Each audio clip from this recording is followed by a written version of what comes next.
Right. And can you give us the tips and insights on how do I motivate the responsible behavior in my child? Yeah. So it's interesting. What we usually do to motivate responsible behavior, sort of the traditional discipline strategies, are what I call surface level strategies. So we try to use rewards and consequences and positive reinforcement or punishments, and we're trying to shape behavior on the surface. And the frustrating part about that is that it doesn't tend to have long-term effects. So we all know if our kids aren't doing homework, or if they're not getting dressed in the morning and we take away their electronics, it may work for a short period of time, but it doesn't actually curb the behavior. And I always use the metaphor of, if we're weeding a garden and we pull the weeds out from the top and we don't actually get to what's under the behavior, the weeds pop right back up. And behavior is the same way. If we don't actually understand why kids aren't motivated, or why they're not getting their shoes on, or why they're being mean to their sibling, then we can't actually change their behavior. So I teach parents there are actually only really 3 main reasons for misbehavior, or for kids not doing the responsible thing. And once we really get an understanding of those 3 reasons and how to fix them, kids' behavior really does turn around and they do become more motivated. That's awesome. Are you able to talk to us about those 3 things? I would love to tell you. So I'm gonna tell you the 3 reasons, and I think as we go through the interview, they'll come up, and I'm gonna give you specific tips for each of those reasons. But let me tell you what they are. Number 1 is that we don't have a really influential relationship with our kids, because to be a true influence, we have to balance firmness with respect. And most parents, I've been working with parents for about a decade now, so thousands of parents at this point. I find that most parents are either all firm or all respectful, which is really permissive. Or what we do is we're firm for a while, and then we get tired and we kind of swing back and forth. So for us to really motivate better behavior, we have to find that balance. And the phrases that I suggest parents use and all the strategies actually demonstrate how to balance firmness and respect, because it's very possible. So that's the first reason. The second reason is that kids actually don't have the tools to do what we ask. So for example, if we tell a child to clean up their room, they're probably physically able. From about age 2 years old, they're physically able. But what they are missing is the ability to do things that are difficult, or do things that require sustained attention, or require a lot of energy to do something boring, very honestly. And this will apply to a 2-year-old, but also a 12th grader in high school who doesn't know how to sit down and study for a boring test. So they don't have the actual tools to be able to do what we ask, even if they're physically able. We stop at, can they do this? Well, yeah, they can do it, but they're missing a lot of tools. And the third reason that kids don't do the responsible thing is something that I call the yuck factor. And this is something I talk about all the time. It's a very simple principle, but it plays such a huge role in behavior. And the yuck factor is the idea that when we're in a good place, we do act responsibly. Even as parents, when we're not too tired, when we're not too stressed, we can be calm, we can be patient. But when we as humans are in a bad place, we don't make good choices and we don't make hard choices. When we're in this place that I call yuck, we don't do the right thing, we don't do the hard thing. And the truth is that most kids, and I'm a former therapist, so I saw this all the time, most kids are in a lot of yuck. And their energy is actually going toward dealing with the yuck rather than sitting down and doing their homework. So those are the 3 reasons. It's our lack of influence, the lack of tools, and the yuck factor. Wow. Yeah. Right when you were saying a bunch of those examples, immediately goes off in my head. That totally sounds like my kid, yes. Right? Yeah. So I got to ask you that if my child doesn't listen when I speak to them, and they only, a lot of parents will feel the same way. It feels like they only listen if I yell. Yes. And how do I get them to listen without yelling? Yes, and I hear that so often. And here's the thing is that for better or worse, we have often conditioned our children to only listen when we yell. So that goes back to that first reason I mentioned for negative behaviors, that we have to balance firmness with respect. A lot of us are busy and exhausted, and we don't necessarily follow through. So just a very simple example. If we say to our child, put your shoes on, maybe we have to go out the door for whatever reason, maybe they have to catch a bus, whatever it is. We say, get your shoes on. And we're busy making lunch or getting ready ourselves. And when they don't get their shoes on, we don't do anything about it. So we look up, they haven't gotten their shoes on. We say, get your shoes on. And we may stay calm the first 2 or 3 times. They're still not getting their shoes on. we don't follow through. And the thing is that kids aren't wired to do boring things or to do repetitive things. They're not wired that way. They're not wired for stimulation and engagement. So the energy it would take for them to stop what they're doing and go put their shoes on is a lot of energy. And if they know that we're going to ask them 3, 4, 5 times, and eventually we're going to yell, that's what ultimately motivates them to do it. So we've conditioned them to get to this point, unfortunately.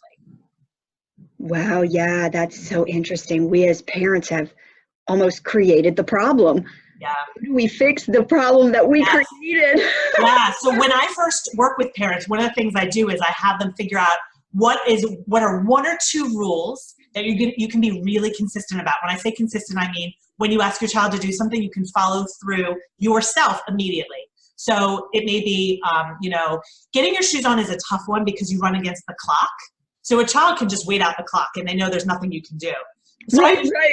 Yeah, exactly. So I have them actually pick the rules they're going to be really firm about. And one of the factors I tell them to consider is don't make it a rule that's associated with a time, an end point. Make it something like asking them to clean up their toys on a weekend, or if it's a teen, to clean up their room on a weekend, where you don't have anywhere to be. And when they don't do it, we actually go over and we make sure they do it. And I'm going to talk a little bit about how to give them the tools to do it, but we have to follow through. So again, when I first start working with parents whose kids aren't listening, it's about making those rules that you can be really, really firm about to rebuild your authority.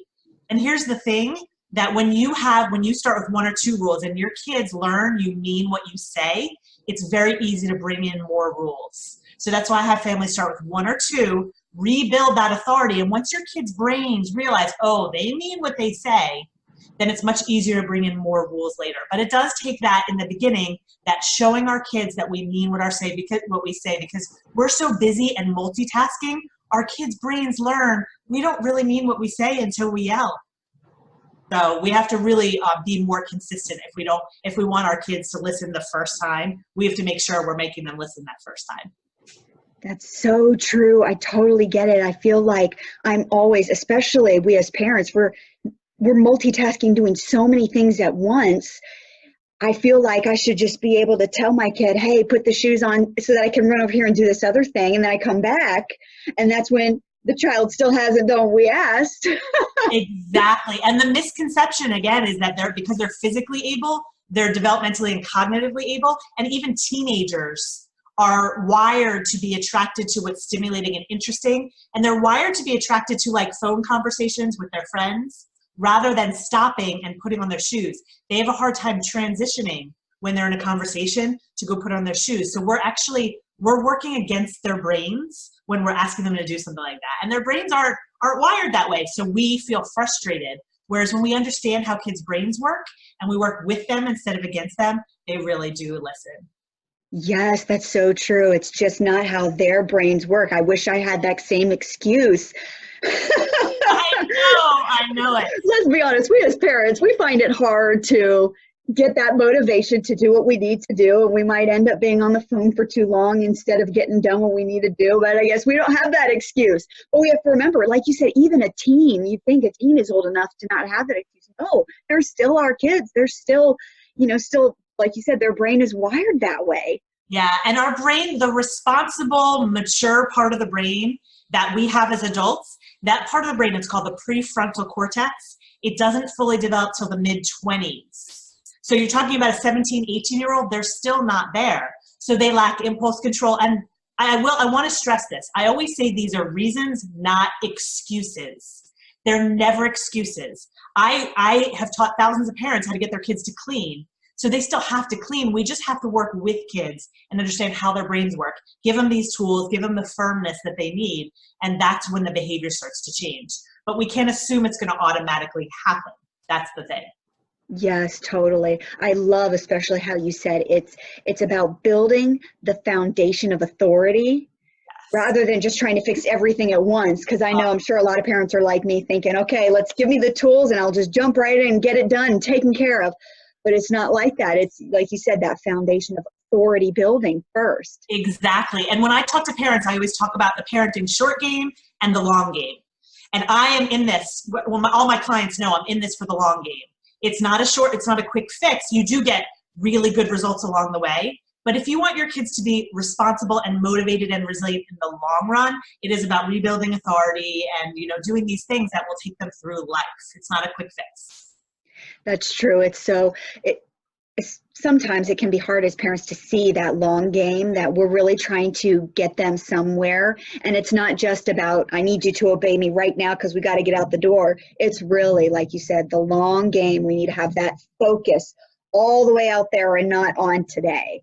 It's so true. And the best news about this is even if you're focused on the long game, you see results within months. We're not talking years. You see results in months, but the results last a lifetime. If you're trying to just fix that behavior in the moment, that result lasts, maybe a week if you're lucky. But if you actually do some small things, it can last a lifetime. And you start to see results. It's not that the results are far away. They're quick, but they last longer. And not only do they last longer, but they last way longer than yelling and nagging, right? Oh, for sure. And they feel better too. These strategies feel better. Yeah. Absolutely. Yes. It feels better for the parent. It feels better for the kid.